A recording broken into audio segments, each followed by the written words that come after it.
But probably the race that the humans just do not get along with, they are pretty much enemies, are the humans and the Batarians.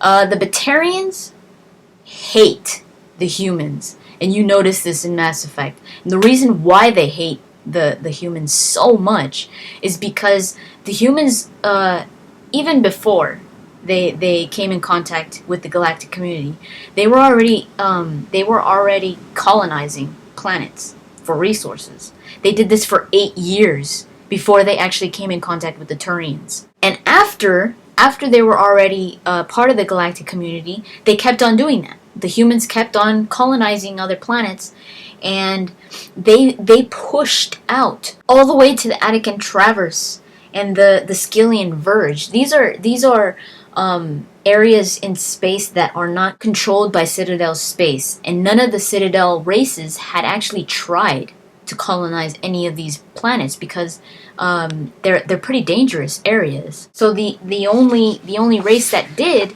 was the humans and the Batarians. The Batarians were trying to, and they actually asked the council. The Batarians actually had an embassy on the Citadel, and they asked the council if they could colonize these areas, if the Batarians could. They were like, "Can we colonize these areas? We'll do it." And the council didn't let them. The council rejected that. They were like, "No, you can't." And the Batarians got so mad that they absolutely left the Citadel. They closed down their embassy and they were like, "Screw you guys," and they left. That's why the Batarians don't have an embassy on the Citadel, because they were like, "This is stupid," and they were really mad with the humans because the humans were allowed to colonize these areas. So that's why there's this huge feud between the Batarians and the humans, and that has never died out. They will always hate each other. The Batarians were so mad that they actually attacked Elysium, a human colony in the Skyllian Verge. This is called the Skyllian Blitz. I'm pretty sure you've heard of this because it's mentioned in Mass Effect a few times.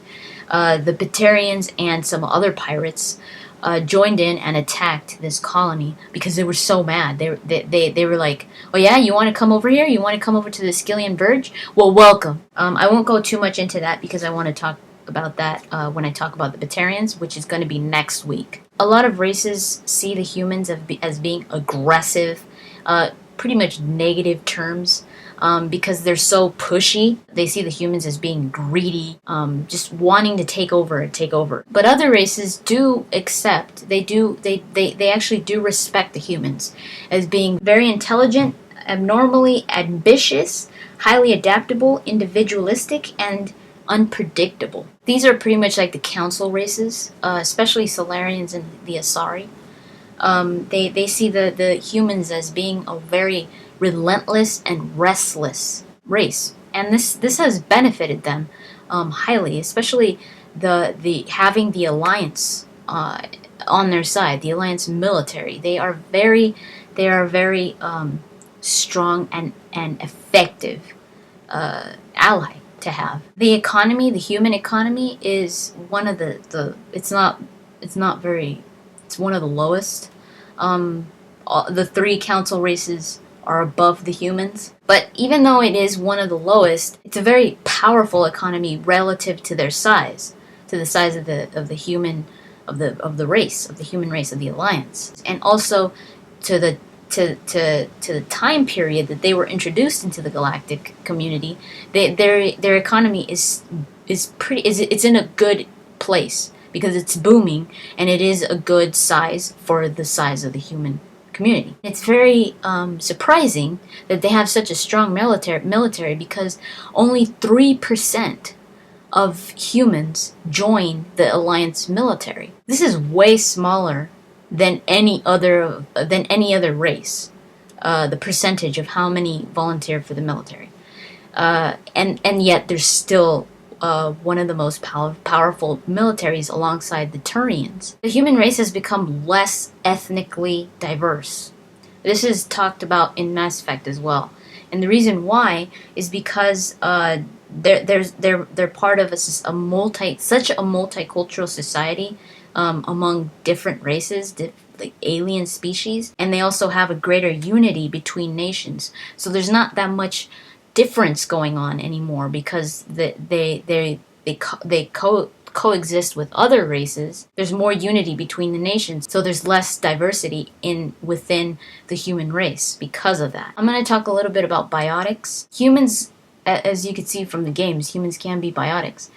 But the way that humans started to become biotics, in 2151 there was a shipping accident in Singapore, in the Singapore International spaceports, where some communities were exposed to a dust form of element 0. After this, like, about 30% of children start to be born with cancerous growths, and they also start to develop telekinetic abilities, moving things, being able to move things without touching them. Children started to become biotic because of this exposure to element 0. In order for the human biotics to control their biotic powers, they had to get implants, and this is what Kaidan talks about in Mass Effect 1. He talks about him being an L2 implant, and how he gets these horrible headaches. It depends on when you were born and when you got your implants. There were L1 implants, and L1s were very, you could only manipulate small objects with L1 implants. They weren't very strong. And then L2s, they were stronger. L2s could actually, like Kaidan is actually pretty much on par with an Asari biotic. But L2s have a lot of health problems. Some have even gone crazy. Some because these implants go into their brain. They implant this little chip into their brain so that they can have control over their biotics. So their power, the L2s do work for their power. Their power is pretty stable, but they have a lot of health risks. And one of those is they can actually, L2s can actually go insane, or they can have, like Kaidan says, he has really bad headaches. And then there's L3s. L3s are pretty much stable in their power. They have a moderate ability. Their upper limit is less than the L2s, but the L3s don't have any health risks. They're not dangerous at all. The L3 implant, but the problem is that L2s or any other biotic with an implant can't upgrade to, say, an L3 implant very easily because it's a very risky surgery. Because they have to actually, like, go in there into your brain to take out the implant and replace it with an L3. So a lot of L2s just don't go through it because they're afraid that they probably will just freaking die on the operating table, or have permanent brain damage. But people that do go through the surgery, they are called L3R, which is L3 retrofit. And there's other ones. There's L3X. These are implants installed in an unsuitable candidate. And then the L4, this is a new implant used on the children in the Ascension project, which is this is talked a lot about in the book Ascension, the second novel, the Mass Effect novel. These are biotic amplifiers with built-in VI interfaces to enable external monitoring and enhance the user's ability. L4 implants give a 10 to 15% increase in power over L3s in 90% of subjects with no currently known side effects. And then there's L5X. This is in Mass Effect 2 Adepts. Adepts are outfitted with L5X implants.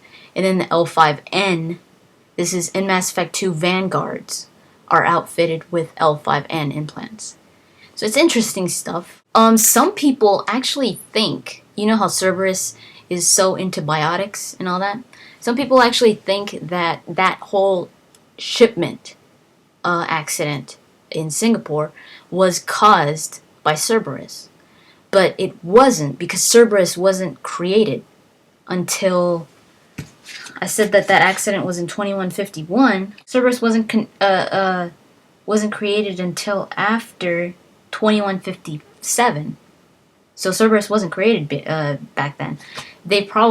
Cerberus has been known to do things like that, but this accident, they had nothing to do with it because they weren't created until after. So the Alliance highly supports biotics, especially with military applicants, biotic military applicants. They accept them. They have nothing against the biotics, but L2 implants actually have like this negative view towards the Alliance. They're kind of bitter. L2s don't really trust the Alliance. It says that some biotics, particularly L2s with severe health problems, oppose the Alliance, believing it is responsible for their suffering because of the failures in initial Alliance-sponsored biotic research. The issue of L2 reparations has created further anger and distrust. So that's the L2s are suffering with a lot of health problems, so that's why they just have that negative opinion of the Alliance.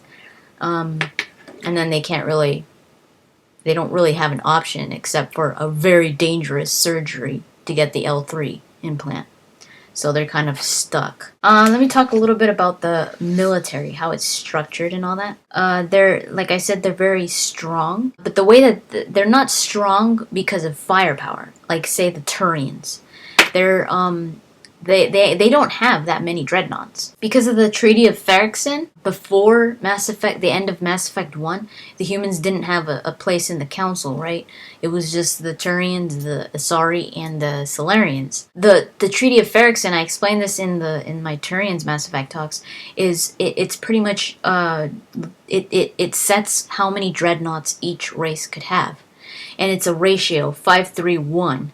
And what that means is that the Turians get to create 5 dreadnoughts, get to have 5 dreadnoughts at a time. For every 5 that the Turians have, the council, the other council races, which are the Asari and the Solarians, get to have 3 dreadnoughts, and all the other races get to only have 1 dreadnought.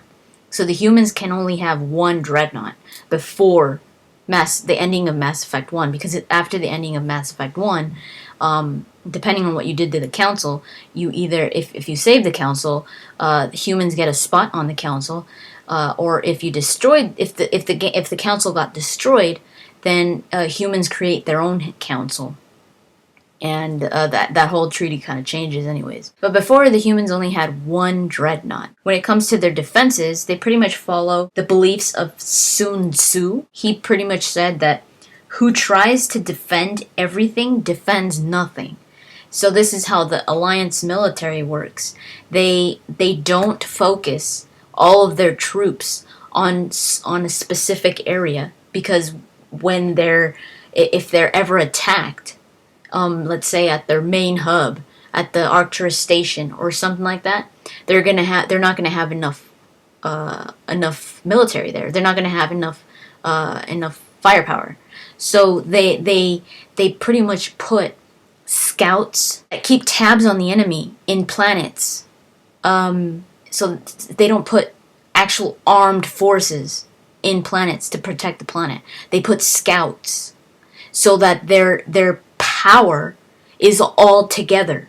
If they're ever attacked, they attack as one. They are a very powerful army, because their army isn't split up. So they leave garrisons on colonies, and they're intended to, like I said, to scout instead of combat, and so they pretty much avoid engagement to observe and report on the enemy, so that if they're ever attacked, they respond with overwhelming force, because their soldiers are all together. Also, they don't attack, the Alliance doesn't attack with firepower. Like I said, they pretty much cut resources around an enemy, destroying their headquarters, cutting their resources, cutting their sources of communication, pretty much leaving them in the dark.